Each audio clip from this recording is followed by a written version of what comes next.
continue avec l'exercice 8 qui porte sur la factorielle d'un nombre entier saisi par l'utilisateur.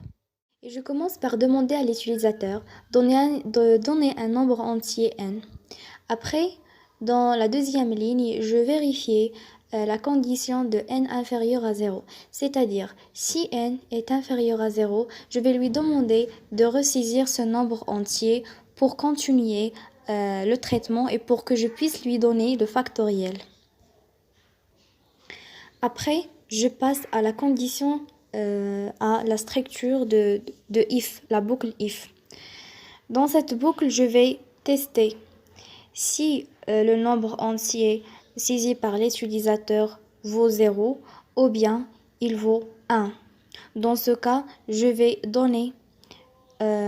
affecter au factoriel le nombre 1.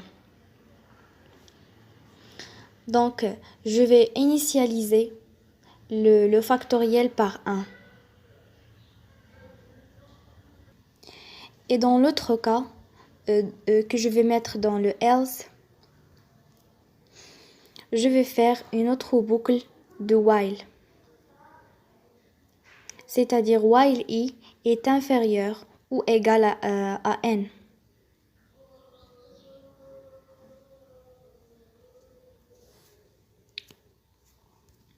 Dans ce cas, je vais faire une affectation de f égale à f multiplié par i et puis l'incrémentation de i.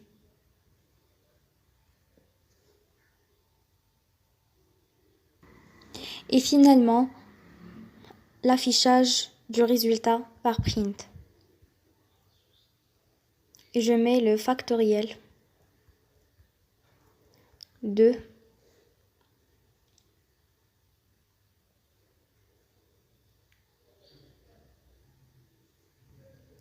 bien sûr le factoriel de n entre guillemets et je mets ici le f. Mais avant, je vais initialiser aussi le i par 1. Enfin, je vais tester, je vais voir si c'est correct. Je commence par le premier cas de donner un nombre qui est négatif. Donc ça marche.